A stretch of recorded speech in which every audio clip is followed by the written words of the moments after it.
This is the Podcast Express, and we're talking to whoever's listening out there. Welcome to 5 Minutes of Trouble, the only podcast on the internet that discusses the John Carpenter film Big Trouble in Little China 5 minutes at a time. I'm Josh Horowitz from the Wing Kong Exchange at www.wingkong.net.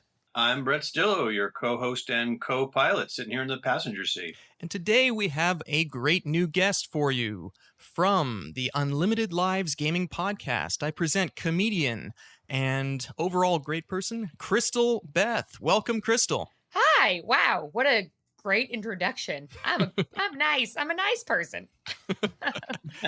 Thanks for coming on the show, Crystal. We're really glad to have you. I first, I have to say that I've only heard about Crystal Beth for the first time after listening to the Star Wars Minute, where she was a guest several times. She was also on the Indiana Jones Minute. I know that you've done many of these Movies by Minutes podcasts, but it's the Unlimited Lives Gaming Podcast that you're known for. Why don't you tell us a little bit about that one for people who don't know?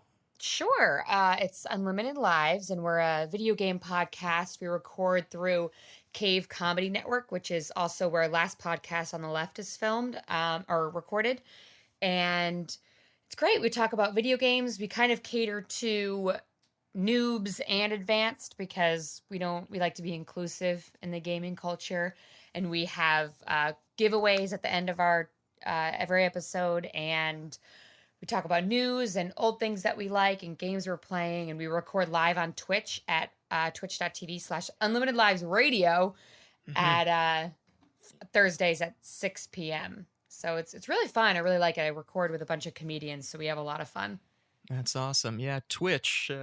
Twitch is one of the guilty pleasures where I don't have as much time to play video games like I used to before I got married and had kids, but I love Twitch. I can just go on there and watch people play almost any game that's out there. Brett, Have you ever checked out Twitch? Well, see, this is where you guys got to remember I'm like 79 years old. And Pong. Do they still play Pong? Yes. But yeah, I am so behind with video games. And I'll be honest, I'm a bit more of a pinball machine guy. Pinball's great. Yeah. Do you ever do pinball on any of your shows, or is that kind of a separate thing? No, but the studio that we record in has a pinball game room. So I think there's 8 or 10 pinball machines. Sweet. Yeah, they have a bunch of different ones. It's really cool. I like them.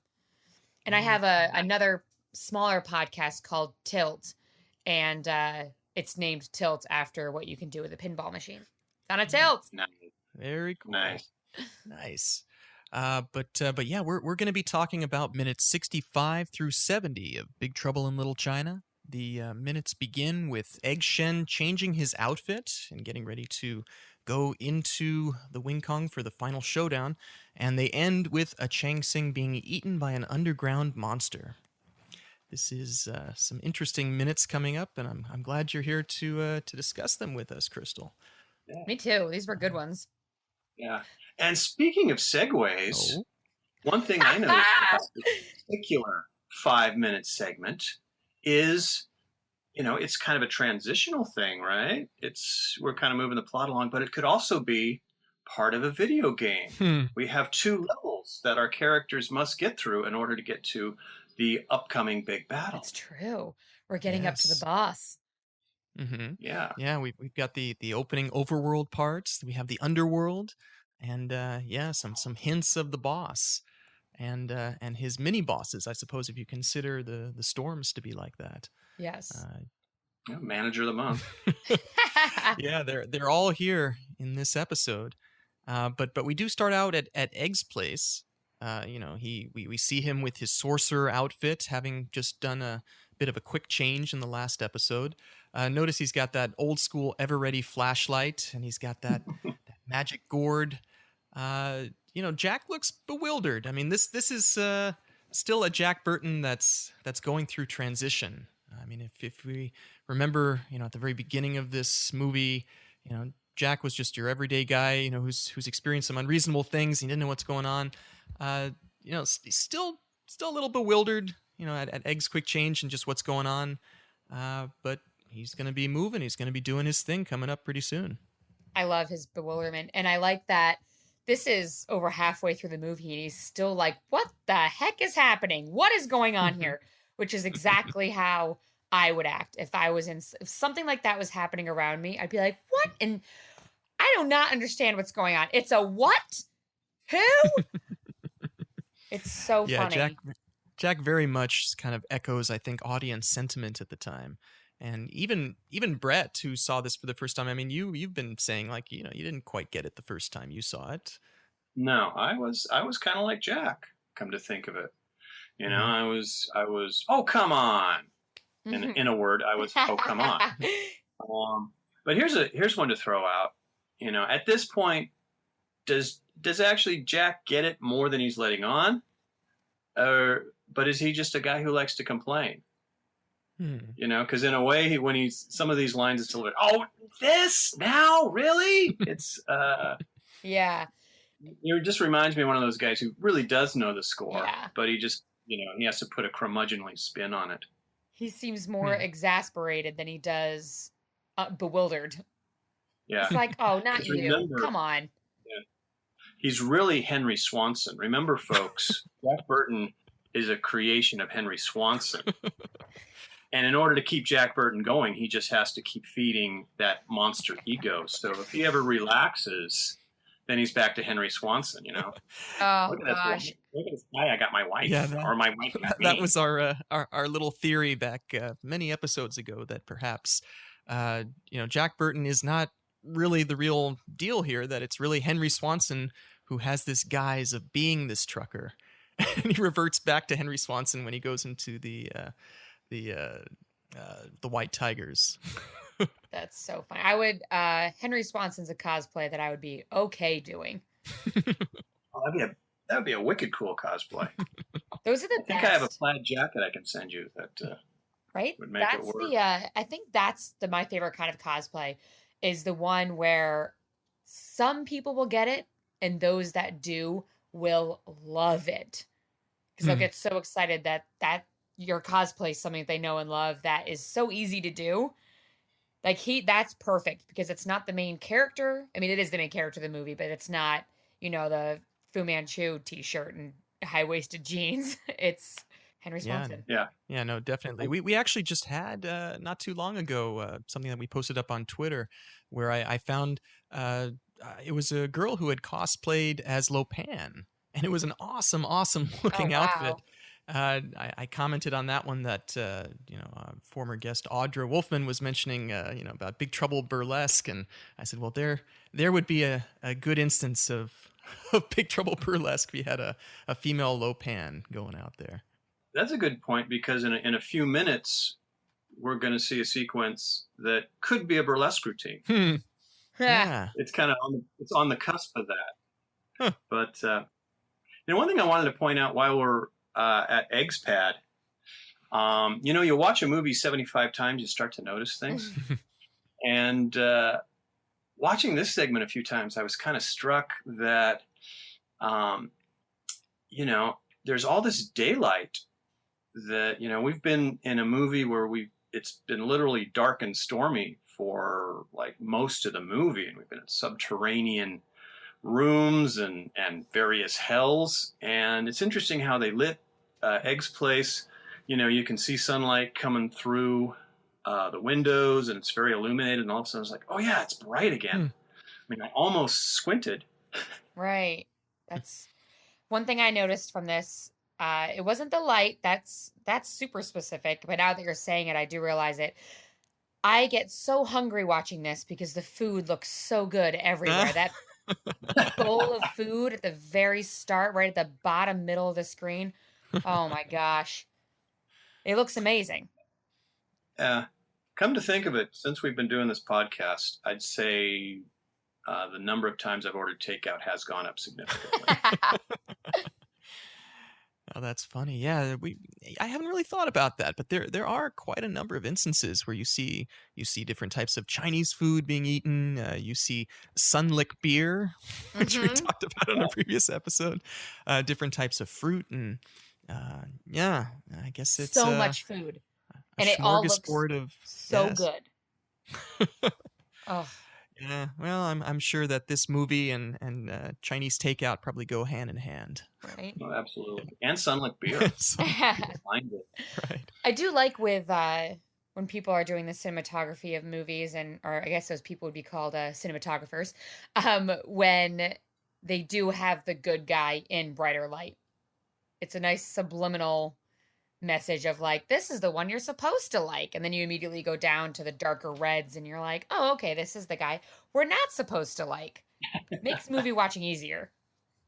Definitely. Yeah, Definitely. you make an interesting point there, and I kind of noticed this when I was just watching this not too long ago, is that if you look at all the different heroes that are going down into the underground there, really they're all wearing black or dark tones except for Jack. Jack is the white knight of sorts with his white Fu Manchu tank top, and he truly stands out among all the other heroes.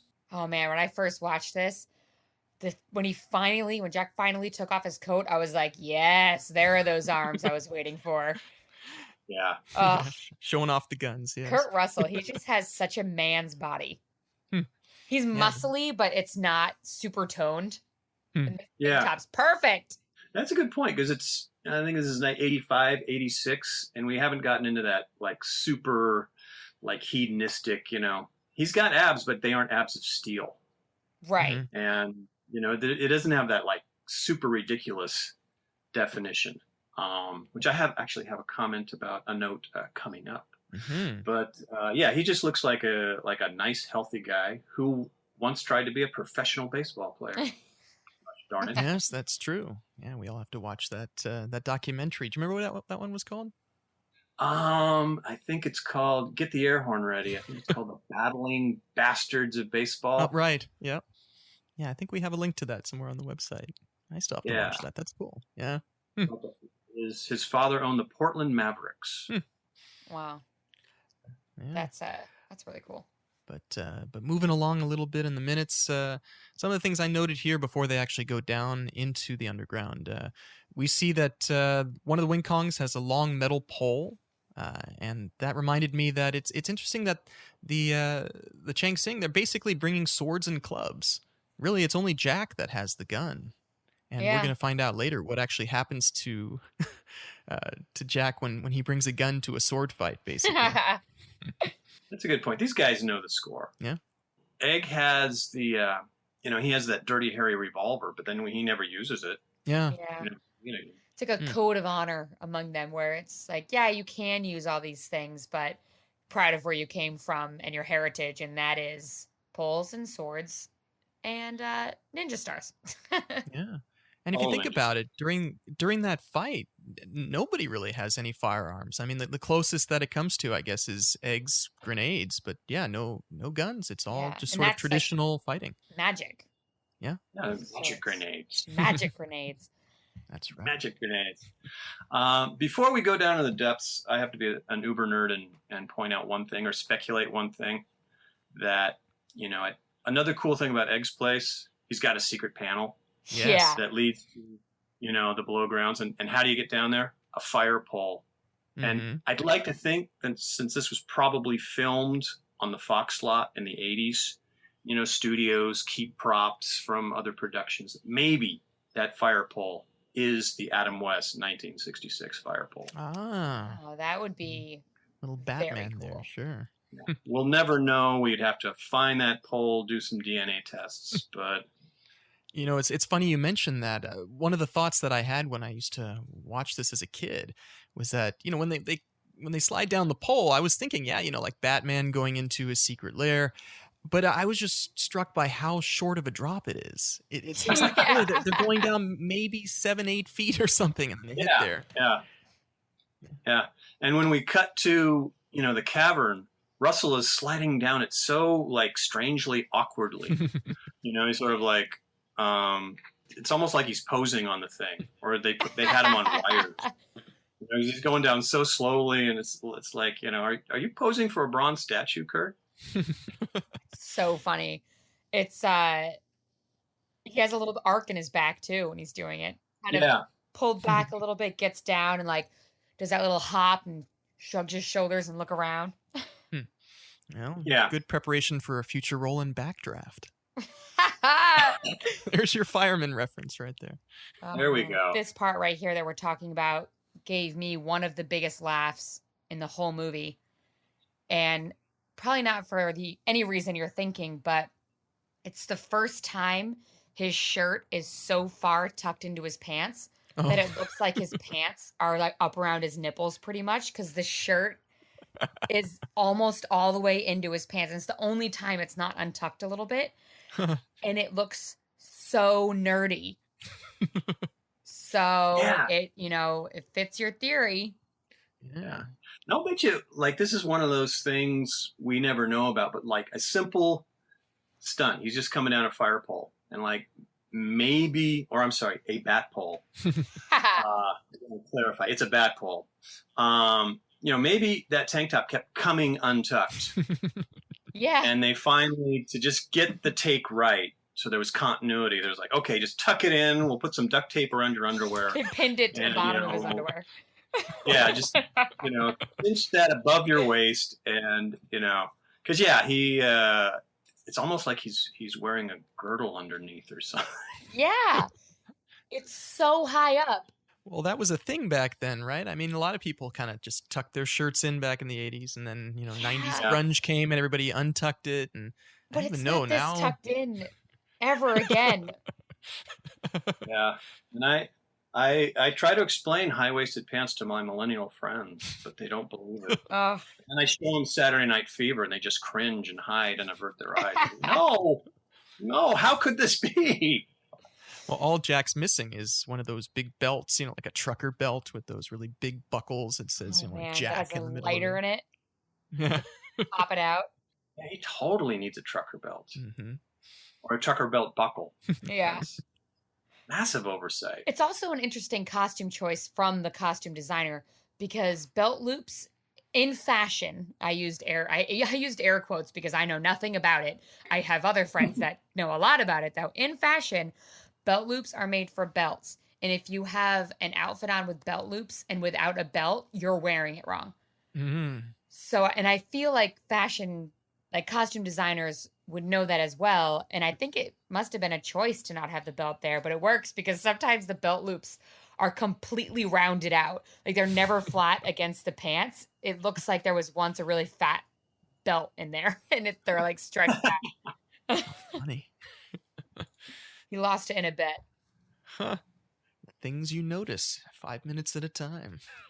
Right? Right. Before we get down there, though, I just wanted to mention I like the line that Egg says when Jack asks what's down there, and he's like, "Where is the universe?" I never really noticed that line before, and it's like, right? Okay, he's getting a little mystic there.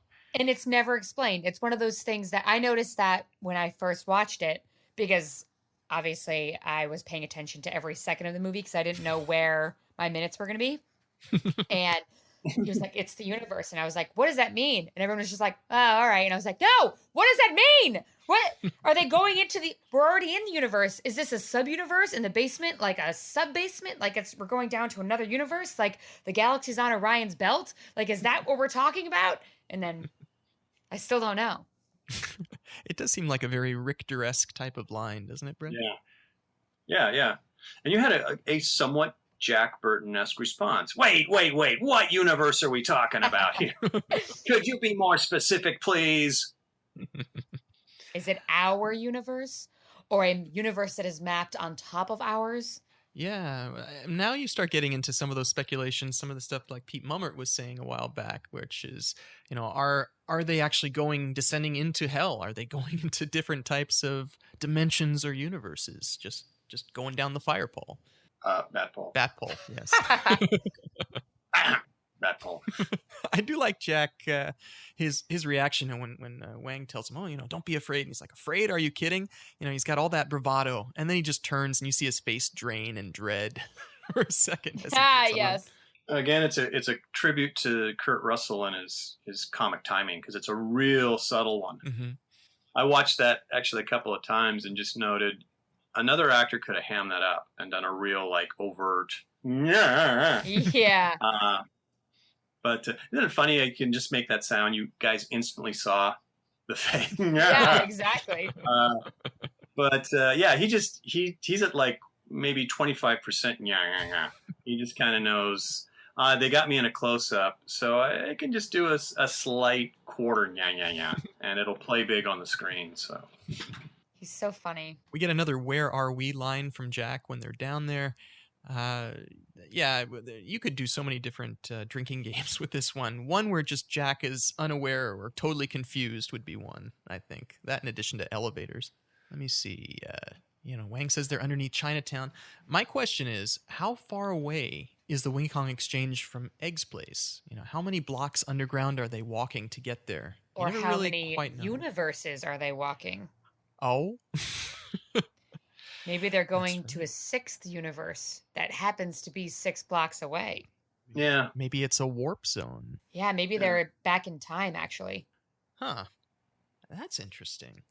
Imagine if not only are they moving in space, but they're moving in time, and suddenly they're in, I don't know, 1880s Chinatown? Anyway, the places we can go with this thing. Okay, let's move I'm on. totally lost. I'm sitting on the floor, rocking back and forth. Well, let's move on then. They start to do their walking, and we reach the same place that we were at before when Jack, Wang, and Lo Pan were in their wheelchairs. It's called the Honorable Hall of the Infernal Judge, according to the screenplay. And we see Lo Pan on his throne in the room with all those Buddha statues. And this was a part in the movie where when I was a kid, this could have been a bathroom break time for me. It was a little bit slower. I didn't really appreciate the just the artistry and the martial arts. And now, as you get older, you can appreciate it more. But we see Carter Wong, and he starts out and he's showing off his moves and his physique. He takes off his shirt. Yeah, and that's what I was alluding to earlier. You see Carter Wong, totally ripped, but in an old-fashioned way. He's got a body like a lumberjack or like a martial arts teacher. There isn't a whole lot of this modern sense of definition. He's a burly guy, but yeah, he looks indestructible. I miss that. Burly. Yeah, burly. Yeah. It's like if you look back at real old movies and you see, It Happened One Night, where, Clark Gable goes shirtless and everybody freaks out. He actually was, like a lumberjack early in his life. And so, yeah, that guy could easily beat anybody in arm wrestling. But there's no hours and hours and hours and hours and hours and hours and hours at the gym. He just... I'd like to think like Clark Gable was a guy, even though in Southern California you don't really need a lot of firewood, but I'm going to go outside and chop some firewood. Yeah. And smoke a pack of Marlboros afterwards. Right? They look like they work out hard, but then they're like, you know what? I could eat some cake. Yeah. And then they eat it, and they don't feel bad about it. I was taking a look on YouTube just to try to see what clips there were of Carter Wong, in the past and even today. I was able to find... there were a couple of YouTube videos. I mean, there was one, I guess, that was taken this year, really. It was at a martial arts festival in Brazil. And you see Carter Wong, and, he's basically teaching a whole bunch of, martial arts moves to different people. But today, he looks the same. I mean, he's still in great shape. Still the same distinct sort of haircut and black hair. He hasn't changed, which is awesome. Great. And then you look at a video there was another one from 1985. Some sort of a public access cable guy was interviewing Carter at his school near Chinatown in Manhattan. On this one, it's kind of neat because you see him do some of the same moves that we're going to be seeing in this segment, where he does the wheezing and he does the the different types of I don't know what you call those those sort of powerful different motions. But he was doing that in there, and then he talks. You hear him talk with the same type of accent that we hear him in this movie. I'll have to post those up. Just interesting. I mean, he is a martial arts legend. I mean, you were telling me before, Brett, that there was he was in what was that Invincibles movie? Born Invincible. Yeah. If you like martial arts movies and you like them with a sense of the fantastic, that's a good one to watch. Yeah. And he's quite a legend in the martial arts community. And here's a scene where we get to see exactly why. Yeah, because he doesn't really have a fight scene per se, but this is the sequence where he really gets to show his stuff and his artistry, and it's pretty cool. What did you guys think of his leopard pattern wristbands? I thought they matched his beautiful waistband. I mean, I get it. You'd probably be pretty sweaty after all that. I just love that face he always makes, where he's performing Hulk Fu. You wouldn't like me when I'm angry. Yeah. Oh, we see him get angry a lot in this. Notice he's got the same sides that he has from that alley fight scene. Those double sides. My note here was that it was too bad that the other storms didn't get to use their weapons. It would be cool to see the back scratchers again and those spinning forks. Yes. I want those spinning forks explained, because I can't imagine having something like that on my hand, because if I moved one of my fingers, it would be off. My finger would be chopped off by my spinning hand forks. And like, how close do you have to be to someone's face? Like, are you just constantly like hand patting people in the face to do any damage? Like I picture like when you picture a like catty girl fight, it's like limp wrists and like slap slap, and but you'd have to do that, but with completely bladed hands and like completely straight wrists, or you would hurt yourself. Yeah, I could see your wrists start to cramp up, and you're tempted to move them forward, but then you go, right? I'm doing it in my apartment right now, and it seems very exhausting. My biceps hurt, my wrists hurt. It's just one of those things that you just sort of intuitively know, because you're a storm, or you're the manager of the month. Or you're the manager of the month. The other thing I note in this minute, visually, I mean, you've got very tight, very framed camera work. Notice you got Carter Wong in the center. You have the Buddhas perfectly proportional on each side. You got Lo Pan and his brides to be in the center. This was a tight cinematography. Yeah. Josh, you alluded to the bathroom break moment aspect of this whole sequence. Yeah, there's a little bit of truth there. This 5 minutes is very interesting because it's quite different from the rest of the movie. It's like Carpenter is almost experimenting with different styles, and like the pace is slow, and like it cuts back and forth. It doesn't cut back and forth. It's these slow dissolves, and I think this sequence ends with this close up of Miao Yin's eyes, and it's almost more like he's doing a music video. Like he's trying out, hey, send this to Tangerine Dream. I'll get this. Wow. I like to think that the entire time that they're walking in the universe, if you will, that entire time that Carter Wong is still showing off his moves. So it's not like it's dissolving between the two and making it, it's like, yes, he's doing his moves, and while this is happening, he's still doing all his sweet moves. And then when it dissolves back, he's still doing his sweet moves. And then you get Rain come out and he does like two things with his sword. Like that. I want it to be a continuous thing, and that he's just been fighting the whole time. That's what when something dissolves, that's what I think happens. It doesn't end. It just, you're showing another part of this whole thing is still happening. Yeah, because you really want to tell Carter to cut his act down. It's like, no. How long is this routine? 3 hours. Well, we only need about 3 hours. I do this for 3 hours, or I don't do it. You read my contract. My agent sent it to you. You signed it. It's 3 hours. So figure out how I'm going to be in there. Yeah. As we dissolve back to the cavern, we have that close-up of Miao Yin's eyes. Yes. Do you think that could be Miao Yin is like, she has a vision, even though she's in a trance, she can see her rescuers coming? Well, we see both of them, actually, both Gracie's eyes and Miao Yin's eyes. That's right. Yeah, and they do look like they're in a trance. If you look closely, though, you can see that they're both wearing green contacts, little flecks of brown in both eyes. But yeah, the whole theme in this movie about eyes. Yep. And there are numerous instances where we're just going to have green eyes, and eventually they're going to do that ceremony. We're going to see the eyes blinking there, and yeah, lots of eyes. Well, I mean, that's how you can tell people are tranced or not tranced, is by their eyes. Mm-hmm. I mean, I just walk down the street looking at people. I'm like, no, they're not tranced. That person might be tranced. That one definitely is. Well, I'm just glad that they have eyes in this one. Previous minutes when they had the whole whites, the white with white eyes, kind of creepy. So at least this is better. Yeah, and then yeah, we do our slow dissolve. We return to the underground, which is known as the Bog of the Dead Trees. This is actually, it's called that in the screenplay. I think Lopan refers to that later. But the whole reason that it's called the Bog of the Dead Trees is because of what Egg is about to explain in this area. That this area of Chinatown used to be on top instead of below, because of these earthquakes which turn the world upside down. So we see all these trees that they're walking across. In fact, one of them is this kind of dead log that they have to cross at one point.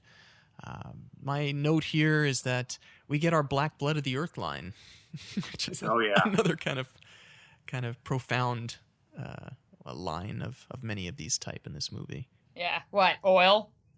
That was my favorite. Nope. He's like, no, Black Blood of the Earth. Listen. Listen to me. Crystal, that could have been a great running gag. Like, as they're going through this cavernous region, it's oil. He just keeps insisting, oil, black blood, oil. I could see that. Right, like a little bit splashes up, and he's like, oh, he's got some oil on him. He's like, it's black blood, oil. Yeah. Yeah, Egg just has this whole matter-of-fact retelling of all this fantastic stuff. It's, it's as if he were talking just about what's happening in the neighborhood. This is typical Egg, and it's one of the things that kind of makes all of this feel, kind of cool, not as hokey as it could be. Yeah, Egg, when you get right down to it, he's a very pragmatic, down-to-earth guy. Mm-hmm. Moving on, we once again return back to Lopan's domain, and Thunder has just finished his display, and now we get Rain. This is our first glimpse of Peter Kwong with his martial arts background and his artistry. I think he had like a theater background, Peter Kwong. Yeah, I think he was a dancer. Yeah. And to me, seeing his moves, it looks more like he was trained as a dancer. And, hard act to follow coming after Carter Wong. Yeah. Right? There's probably because there's probably like little craters in the floor from Carter stomping. Oh. So, yeah, Peter Kwong has the tough act to follow here. But yeah, you definitely see his skills as a dancer. It does look as though with some of the sword work, like they probably cut to one of the stuntmen, like maybe that was James Liu or somebody. Because, you notice, there's definitely scenes where Peter Kwong has the swords, but anytime there's some very elaborate, waving them around, they cut to like a long shot with his back to the camera. Yeah, I didn't even notice that. Actually, I think that was him. And the reason I say this is because I actually saw him do this. I was at the Japanese American Museum screening of Big Trouble in Little China back in 2015. He did the sword trick. He had, I'm trying to remember if it were real swords or something, but he was waving them around, and it was the same way that it was here. So that I'm pretty sure that's him. Yeah. I have dishonored Peter Kwong. Funny. I keep calling him Asian Benedict Cumberbatch. Ooh, good one. I think he looks just like him. Whenever I see him, I just see Benedict. I can see that. I just saw a photo of him just recently. And he's a very handsome, distinguished gentleman, even in middle age. I can see the Cumberbatch. Also a little bit of classic 90s Pierce Brosnan. Huh. Yes. He's just handsome. Just a handsome, swordy, flicky guy. Yeah. Watching all this as we go back and forth, a couple of things occur to me. Is this some kind of an ancient ceremony, a ritual, or is this just Lopan's really weird bachelor party? Maybe it's a little of both. Yeah, a little of both. He's kind of got that slightly bemused yet slightly bored look on his face, like, this isn't what I wanted it to be. I thought this would be more fun. Something's missing. Get out the Sunlick beer. Yeah, Sunlick beer. Everybody have fun, And with that in mind, as we cut back to Gracie and Miao Yin, it did occur to me: are they in a trance, or are they just completely unimpressed? I think you they're see unimpressed. One of them yawn.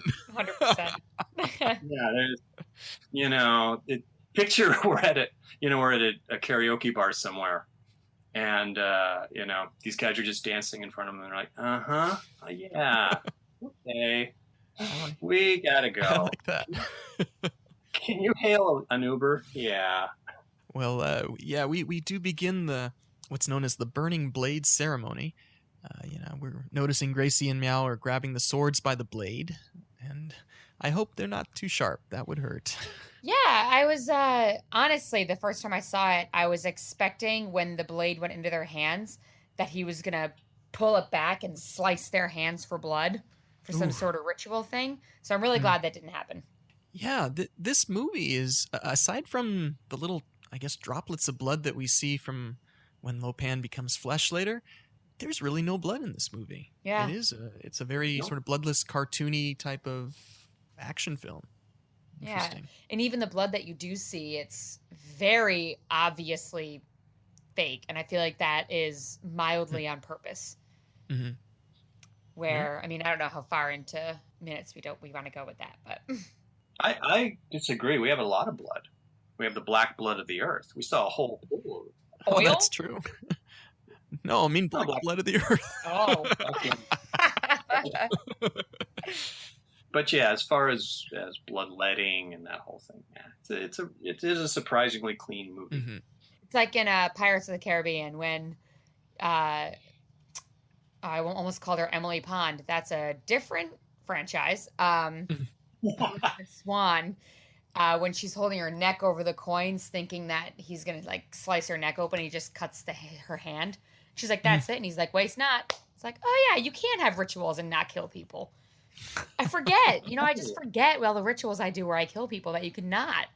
If I can go off on one of my tangents here for a minute, because like something I notice in movies and like TV shows these days, any excuse to cut somebody's throat, they do it. Mm. Like I just watched the 3rd season of Penny Dreadful, and everybody's getting their throat cut in that. It's just kind of ridiculous almost. Seems like they do it just to do it. Yeah. I think people are expecting it now. Yeah. It's almost like, obligatory throat slicing scene. So yeah, what you were alluding to in Pirates of the Caribbean is like, nah, we don't need to do that. Everybody's doing that.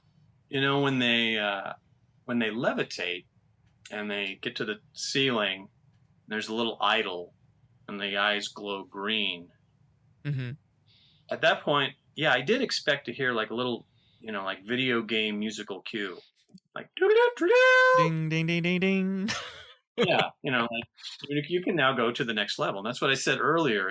There's a little bit of a video game aspect here. It's like you must get through the ceremony, and then you can proceed to the next level where you get the really cool makeover. And yeah, then then you could say that as the boys are going through the Dungeons and Dragons geeks fantasy world, that they are trying to get to the next level so they can fight in the battle. This coming from a guy who doesn't play video games, just pinball games. Hey, though, sounds like you could have fooled me. Well, did you notice one of the lines that Lopan says? I mean, he issues a bunch of commands, which I suppose are in Chinese. Whenever I heard the first one, I always thought he was saying, "Samson, object." And I was thinking, is he referring to the strong man who's like Samson, i.e. thunder? And, that's his objection. Yeah. He does his... Actually, I guess what they're doing are, could you call them chakra moves? Those kind of motions, where they're straining to try to... Yeah, I don't know. A neat sequence, when the blades glow and they go all the way up to the top, lightning gets into it. But yeah, when they touch that light bulb, yeah, maybe you could have, the one-up sound effect at that point. Yeah, that's it. That's the phrase. They're one up. So it's like, ding, ding. Yeah. Then they levitate out of the shot. Yeah. And I guess that process, according to the movie, is called taming the savage heart. And it leads to our first instance of polygamy, where Lopan says that he will marry both women. Yeah. And his delivery on that one is interesting. Yeah, it has just a perfect level of slang. Like, oh, I'll marry both. Yeah. Like, ew. I was kind of like that wasn't his plan the whole time. Yeah.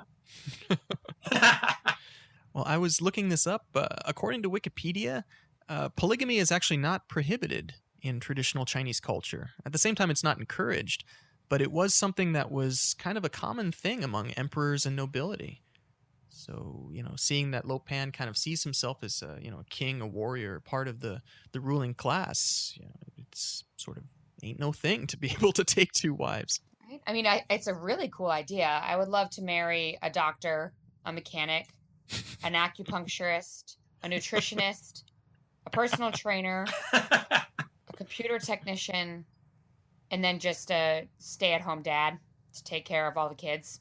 That's nice. One for every day of the week, almost. Yeah, I think that, I understand polygamy in that sense. I get it.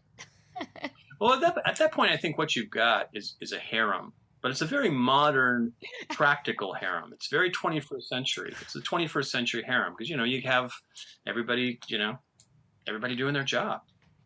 Network there.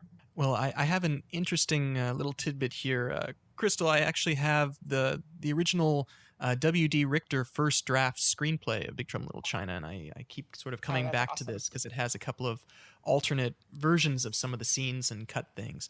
So there is quite a different take on this scene that happens in the screenplay. The way it starts, Gracie and Miao Yin, they're entranced, they're barefoot, and they're climbing up a pair of 36-rung sword ladders from the floor to the ceiling. And Thunder and Rain, who have a lot more English dialogue in the screenplay, they actually talk amongst themselves and they start to make a wager about who's going to reach the top first. And Thunder bets on the American girl, and then Rain takes him up for $1,000. And then Gracie reaches a rung, and her hand starts to bleed. And then Miao Yin's foot starts to bleed, so Thunder raises the bet to $2,000. And then the two girls continue their climb until they reach at the top what are bundles of charm papers, Chinese charm papers. They both grab them and tear them away at the same time. And then these sort of bloody papers start to flutter to the ground, and a bunch of Wing Kong guards scramble to grab those blood-spattered papers before they hit the ground. And then at that point, Lo Pan announces that he will marry both women. Wow. That's the alternate version that we didn't get to see. I approve of the dangly sword now. So now let's return back to the bog at the dead trees. We get to the point where there's a little bit of menace because we see that something is breathing underwater. Oh, yeah. I feel like, we've had this whole 4-minute music video interlude, and now this is like Carpenter getting back to basics. He wants to remind everybody that he is a filmmaker who's known for thrillers. Hey, who saw The Thing? You remember The Thing? That was me. Yeah, we're coming up on the part where we are going to start to see some of the John Carpenter beasties. Egg, when he sees all this, I mean, he doesn't seem to be even sure about what it is underwater, but he's not freaked out. Usually it comes to Jack, who's the one who's kind of freaked out at all of this. Yeah, and this is good filmmaking by a guy who's known for thrillers, because has everybody, audience included, looking down at the pool. Mm-hmm. Like, look down there in the bubbling water, and that ain't where the problem's going to come from. Right? Oh man, I knew too. I was like, oh gosh, get ready. Yep, we do get our John Carpenter gotcha moment at this point. We have the Chang Sing devoured, and the monster doesn't really have a name, but if you look at the legendary Big Trouble board game, which just came out about 6 months ago, it's called the Bug Monster, and in the board game, it eats one of your heroes. It has a very similar role in this one. The Bug Monster. That's great. Bug Monster. Yeah, and to tie it back to our video game theme, he looks like a live action version of the Centipede. Yeah. Centipede. Nice. But here is, though, one problem with our little endeavor. You people out there, you think, oh, it must be so cool doing these movie minutes. Well, this is the problem when you watch the same scene over and over and over is, and it was never meant to be seen over and over and over. That bug looks so fake. Yeah. Yes. And I found myself saying that, but then I also had to think about the guys who built that thing and spent weeks making it, Hmm. and it's only supposed to be on screen for 5 seconds. Yeah, not even. And yeah, and here, that's a fake looking giant bug. And I can just picture those guys. I can hear them saying, "Well, you try to make one." Right? Yeah. Plus, we had a budget, I do think though that monster is probably one of the freakiest looking things, maybe short of the floating eyeball in this film. I mean, maybe the fact that you only see it for just a second and then it just eats and then leaves. And it's the first one you see too. Yeah.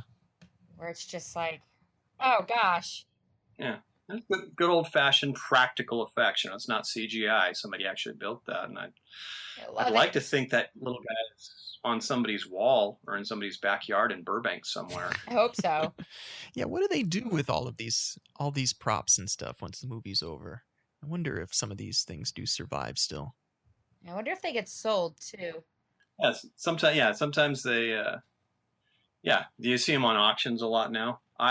Just as an aside, I was just reading about a fake arm from Scarface that the actor who gets his arm cut off with a chainsaw got to keep his fake arm, which I thought, well, that's pretty neat. That's awesome. So maybe the actor stuntman who played, the Chang Sing who got eaten, maybe he got to keep the bug. In lieu of payment. Get the bug. Can I keep him? Yeah, but you got to feed him and take him for walks. I think that a lot of these type of monsters that are made out of foam latex or whatever, I don't think they survived too well over the years. I seem to recall seeing there was like one of the original Yoda puppets from Empire Strikes Back, and they maybe they were trying to sell it or something, and it was just in really bad shape. I was just going to give that exact example. Oh yeah.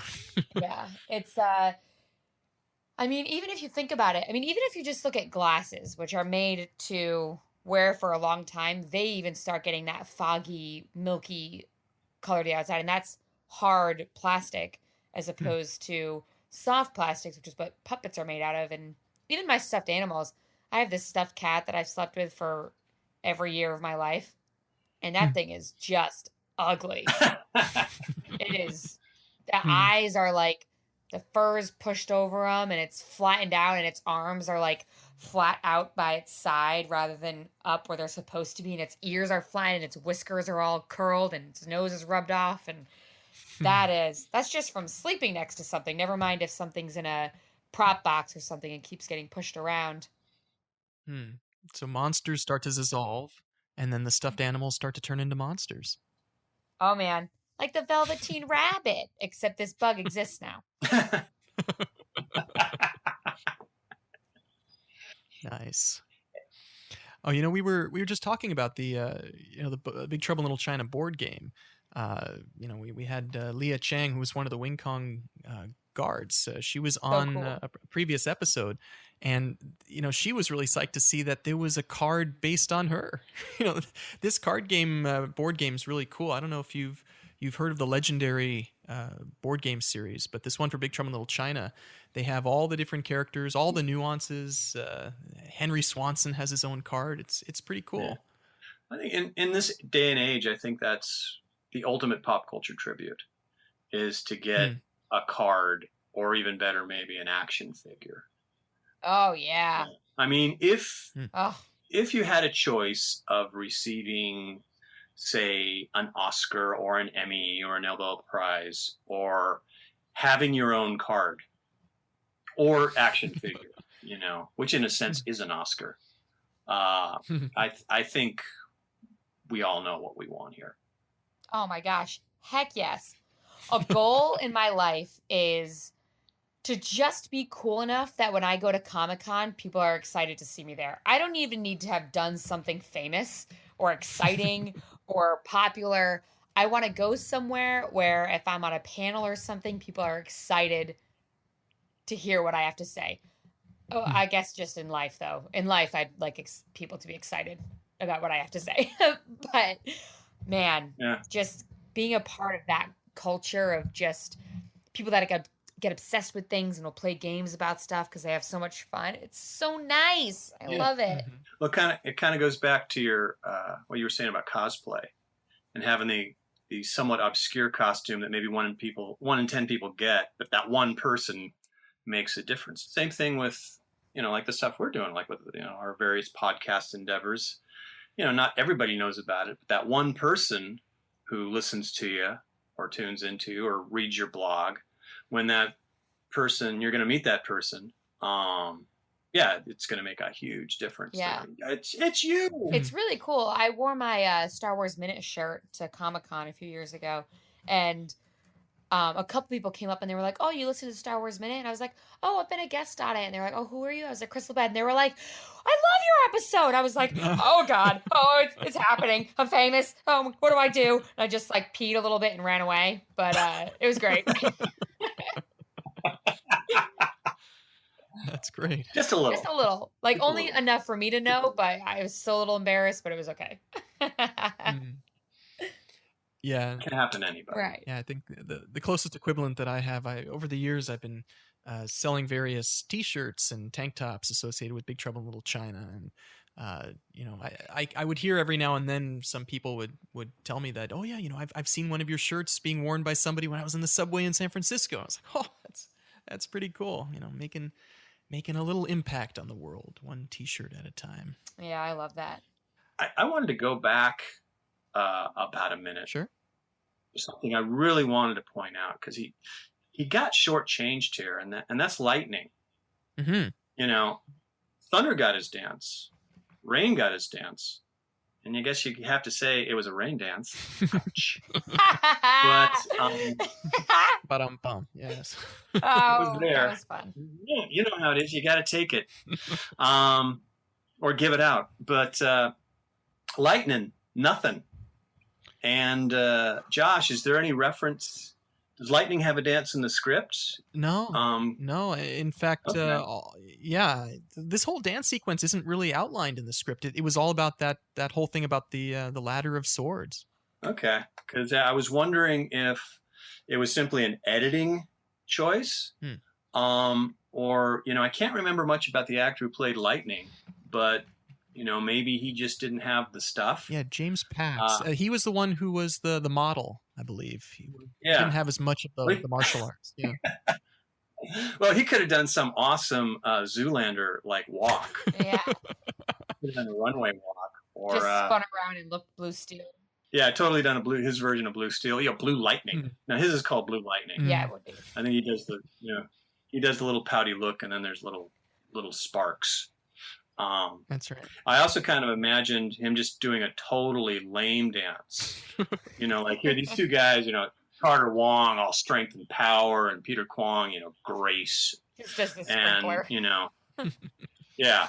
He does this. Yeah, Pat's doing kind of like Mike Myers, Dr. Evil, chukka, chukka, chukka, chukka, chukka. Shuffling. And then Lil Like- Payne just says, really? Lightning? Is that it? Yeah. This pisses me off to no end. This is why you never made manager of the month. It's interesting. I watching it, I thought the same thing. But each character does have significantly less of a show-off moment, and it made Lightning's less obvious how long it was. I mean, how short it was for me, because it was Thunder had such a long one, and then Rain was half that, and then Lightning was half of that. So the editing of it was a little less jarring because it flowed down. I'm wondering if either Lightning or Rain had longer sets, if it would be funny, like extra funny. You know what I mean? Yeah, I could totally see that. And I don't know if it would Unintentionally so, maybe. right, because the movie's funny, but it's not chintzy funny. It's not like Right. it's not like a movie today, or like Dumb and Dumber, or Happy Gilmore, where it's just jokey joke. It's funny because real people are being put in very weird situations which makes them act naturally, which is funny because it's exactly how I'd want to act. So I wonder if everything was as long as the first guy, that would be funny. If it was long, short, long, that would be funny to me as well. But because it went down so specifically, I wonder if that was done on purpose.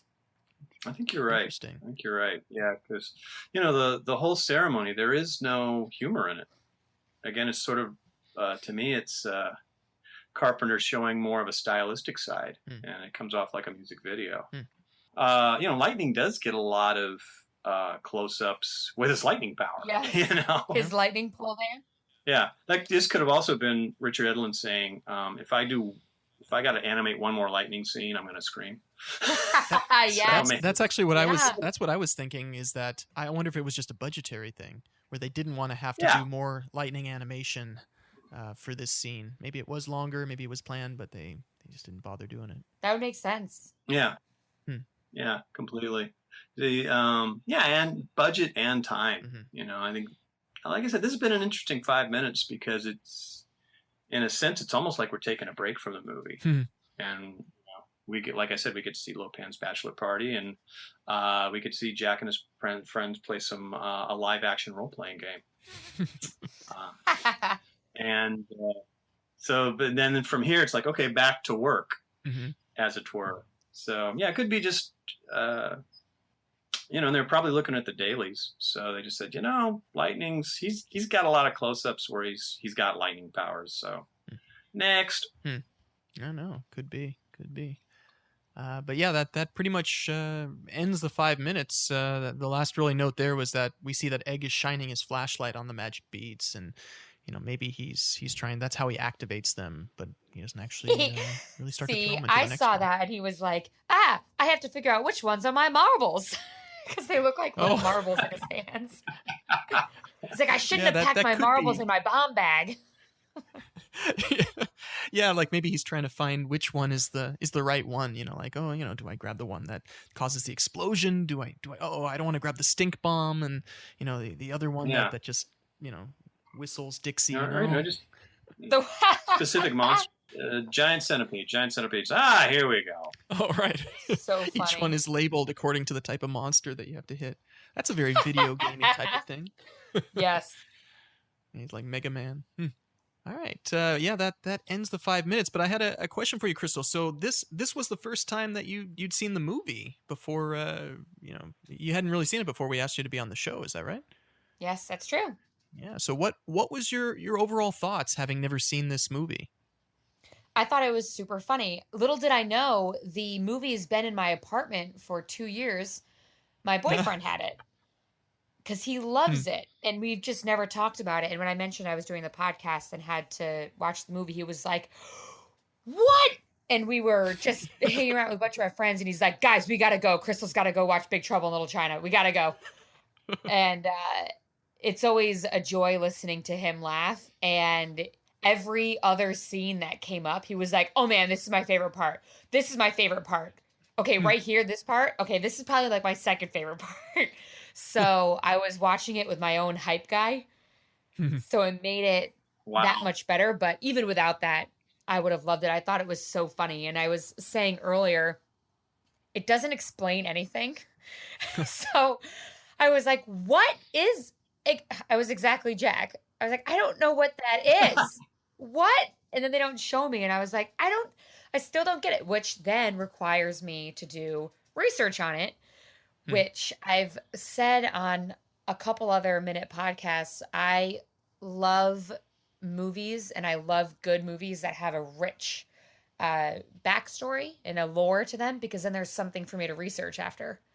So it was fun to look up stuff about this. And I don't know if you've heard of this website. This is the one where I got most of my information. It's the wingkongexchange.net. I don't know. Have you guys ever heard of that? Yeah, I seem to know that one. I helped found it many years ago. It was so helpful. It answered every question I had. So it was perfect. Yeah, I remember I used to get a lot of questions from just random people who would visit the site. And so years and years ago, I compiled a frequently asked questions page that it's just my own thoughts on things. It would probably be interesting having delved so deeply into this film now, Brett, to sort of help to edit and update some of these things in the FAQ. It looked complete to me. I mean, you probably know more from watching it so many times now, but the few questions I did have, they were right here. I was like, what the heck is up with egg? And movie plot question 2.8, what's Egg Shen's story? I was like, oh, good, tell me. Yeah. Yes, everybody please visit www.wingkong.net if you haven't already. A lot of years in the making. I think that site's been up there since 1995 in one version. Wow. Yeah. That's great. Great merchandise. 21 years. Yeah. Yeah, lots of stuff there. But Crystal, was there anything that you wanted to plug? Stuff that you're working on? Just Unlimited Lives Radio if you want to watch and listen to some chatter about video games. And my boyfriend and I will be releasing our very own Minute podcast the day after Christmas. It's the Fifth Element. So we'll be doing that. You guys are doing that. Oh, yeah. Nice. I'm really excited. Ooh. Yeah. I couldn't miss that. I couldn't miss. I've seen that movie. Have you? I've seen it. It's so good. You should be on it. I'm going to go ahead and can I be on your podcast sometime? 100%, definitely. We're doing it like Wrath of Khan, so we're doing Monday, Wednesday, Friday release. Nice. So three episodes per guest. I'm really excited for it. So it's Fifth Element at Twitter and www.thefiftheleminute.com for the website. And the website will be up very shortly. We're going to be working on it soon. All right. Sounds good. I'll bet by the time this podcast airs, it will be up. I bet you're right. I predict that. Yeah, so everybody please check out the Fifth Element, our newest entry in the Movies by Minutes pantheon. And, definitely want to check that out. Yeah, it's a great movie, and it'd be great to have you guys do I got to say, what a great movie to do a Movie Minute podcast too. Yeah. That's going to be a great one. That one, nice. And then if we end up having fun and or time, I really want to do Demolition Man too. Oh. Ooh. Another good one. It's just so fun. Or Galaxy Quest, something like that. You know, the fun ones that everyone likes to watch, but sometimes forgets about. Really good ones. Could I be on that one too? Yes, you may. Okay. And can we both be on the podcast? You know what, kiddos? I think you can. Yeah. Cool. Thanks, Crystal. Of course. Well, for everybody out there, please visit us at 5minutesoftrouble.com. You can also check us out on Facebook at 5 Minutes of Trouble, and we're on Twitter at 5 Minutes Trouble. We have a Facebook discussion group called the Truck Stop, 5 Minutes of Trouble Truck Stop. Please check us out there. And please be sure to tell your friends about this podcast. If you can, subscribe to us on iTunes, give us a review, give us a nice rating. We really appreciate it. We're also on Stitcher, and I want to give a shout out to some of the other Movies by Minutes podcasts out there. Indiana Jones Minute, Star Wars Minute, Wrath of Khan Minute, which is going to be finishing up soon, Ghostbusters Minute, Lord of the Rings Minute, and The Fifth Element Minute, which is going to be coming soon. So that's pretty much it. Any last thoughts, guys, before we wrap it up? I'm good here. I can't wait to listen to more episodes of this. Great. Awesome. Yeah, thank you so much for being on our show, Crystal. This was a lot of fun. Yeah. It was a pleasure. I'm Super so happy cool. to do it. I love it when Minute Podcasts get me to watch movies I should have watched eons ago. We've all got our like, procrastination movies. But glad you liked it, and yeah, thanks for being on. Yeah, thank you. And this is the Podcast Express signing off. Tune in next week for another 5 Minutes of Trouble. I'm hearing an echo. Yeah. Oh, I think I just heard myself echo for a second. Oh, can you still hear? Oh my God, we went into another universe. That's what that was. It happened. Wondering where all this black blood suddenly came from. I know, me too. I was like, it's oil, but it's definitely not. Where's It's the universe? Tastes like pennies.